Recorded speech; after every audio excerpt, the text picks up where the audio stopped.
Olá, estamos de volta e hoje a gente vai dar continuidade à nossa disciplina de geriatria, tá? E vamos ver em duas aulas as enfermidades mais recorrentes na terceira idade, tá?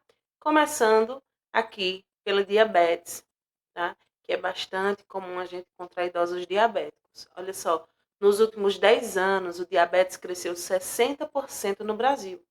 E a maior parte desse exército de 14 milhões de portadores está na terceira idade, tá?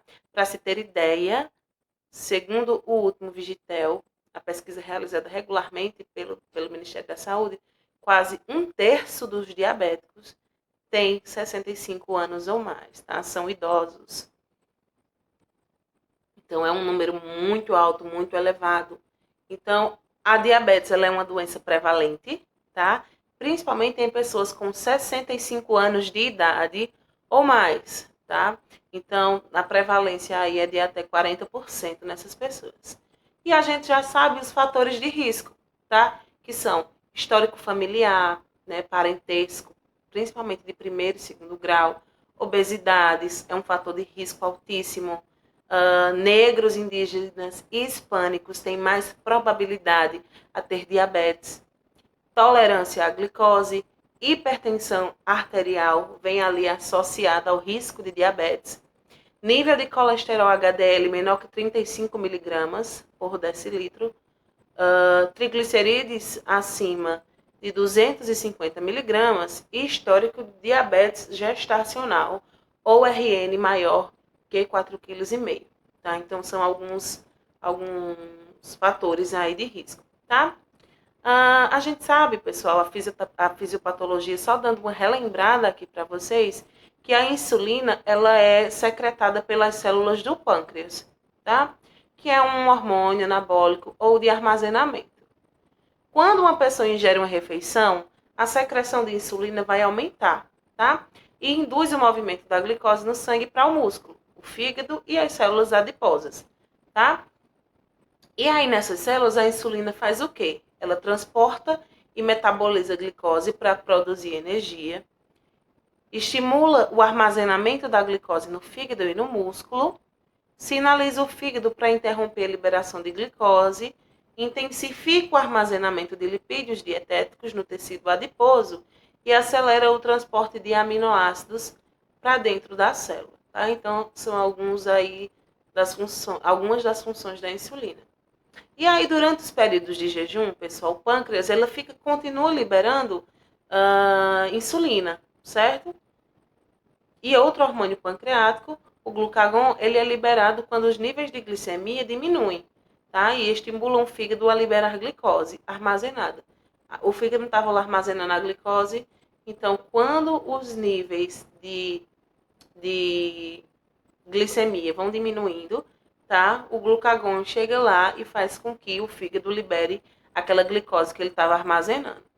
Esses dois hormônios em conjunto mantêm o nível constante de glicose no sangue, tá? Ao estimular a liberação de glicose pelo fígado. E a gente tem a classificação das diabetes, né? A tipo 1, tipo 2, gestacional e associada às outras condições ou síndromes. Na tipo 1, pessoal, ela é mais comum em pessoas jovens, tá? Antes dos 30 anos. E ela é caracterizada pela destruição das células beta do pâncreas. Acredita-se que fatores genéticos, imunológicos e possivelmente ambientais sejam responsáveis por isso. Os indivíduos não herdam o diabetes tipo 1 propriamente dito, né? Porém apresentam uma predisposição genética a seu desenvolvimento, tá? Tem um início rápido e tem sintomas marcantes também. Qualquer que seja a etiologia específica, a destruição das células beta, elas vão levar a uma diminuição na produção de insulina, tá? Então, a tipo 1, elas caracterizam pela destruição das células beta e, consequentemente, vai ter uma diminuição da produção de insulina, tá? A produção não controlada de glicose pelo fígado, tá? E hiperglicemia em jejum. Além disso, a glicose proveniente do alimento não pode ser armazenada no fígado e, em lugar disso, permanece na corrente sanguínea.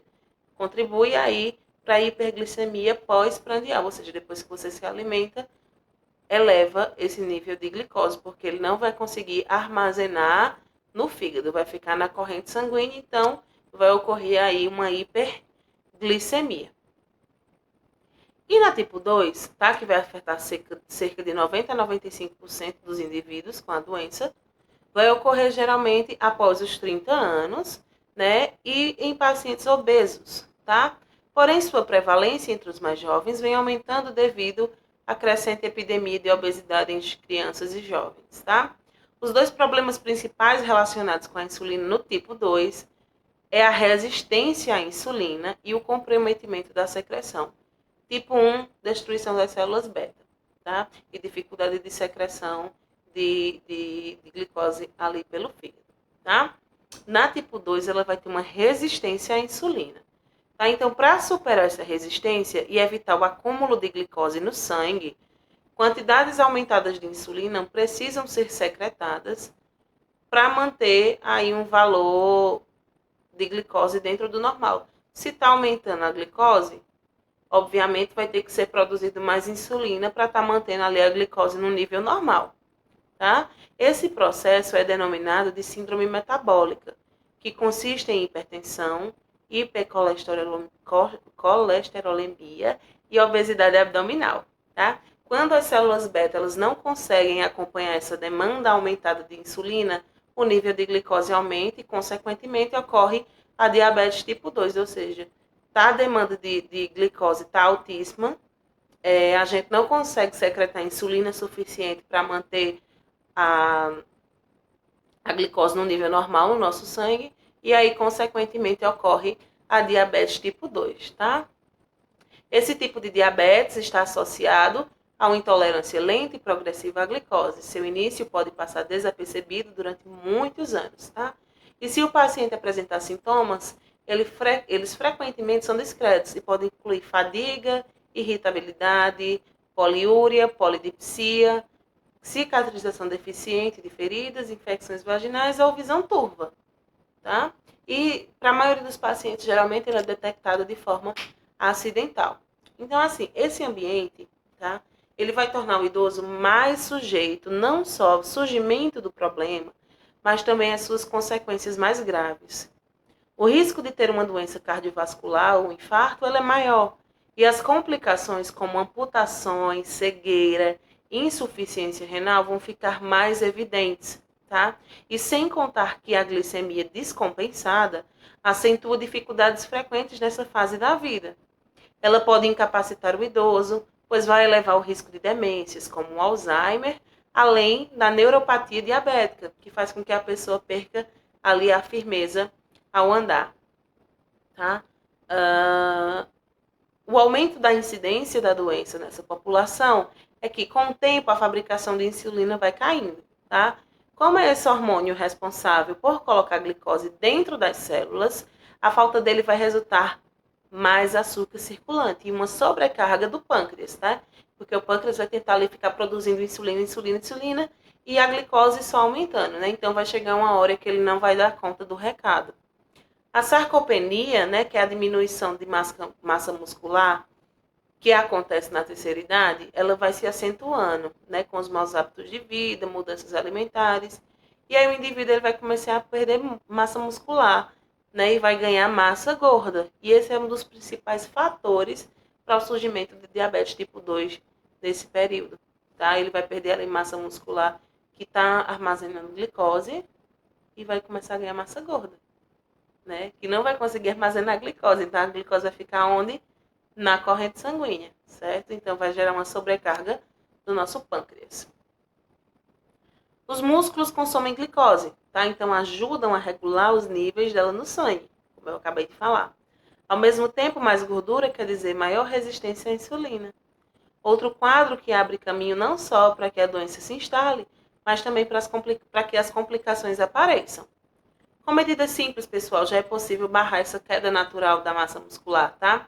Então, os idosos eles tendem a ficar mais tempo em casa, fazer menos atividade física, ou então faz uma caminhada. E para combater essa sarcopenia, é necessário misturar exercício aeróbico com caminhada, com exercícios de resistência, como a musculação. Obviamente que vai ser uma musculação direcionada para aquela faixa etária, tá? Nada de exageros. E as complicações que a diabetes pode trazer são doenças renais, pés e membros inferiores, né, doenças nos pés, como pé diabético, neuropatia e má circulação. Pele geralmente vai ser fina e seca, tá? Então pode ter aí realmente o rompimento da pele, feridas na pele, como glaucoma, catarata e retinopatia diabética, tá? Outra enfermidade que ela surge é a hipertensão, tá? A hipertensão arterial sistêmica, e ela acontece mais na terceira idade, tá? As alterações próprias do envelhecimento vão tornar o indivíduo mais propenso ao desenvolvimento da hipertensão arterial, sendo esta a principal doença crônica na população, tá?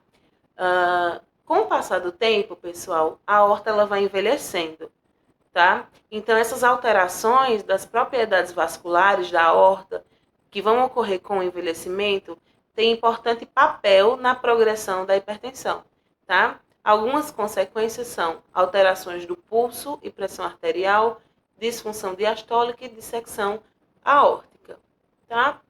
A maneira correta, pessoal, de medir a PA e a definição e classificação da hipertensão arterial no idoso são as mesmas utilizadas nos adultos, tá? Ao medir a PA de um idoso, deve-se atentar para algumas peculiaridades observadas com maior frequência entre os idosos, tá?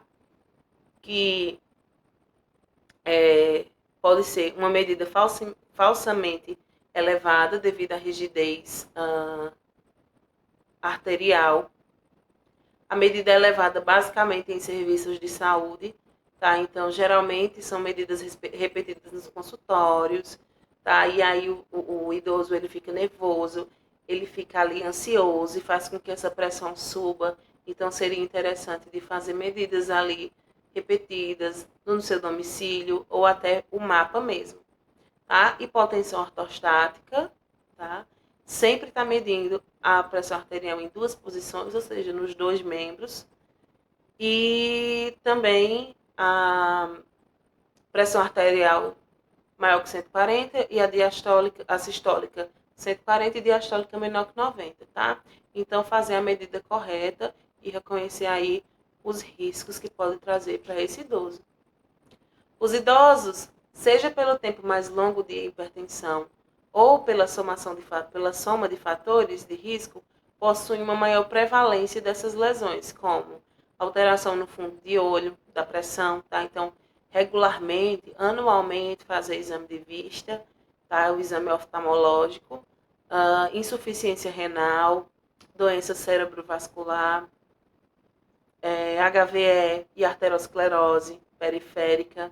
E dessa forma, a pesquisa das lesões em órgãos-alvos é fundamental para os hipertensos idosos, tá?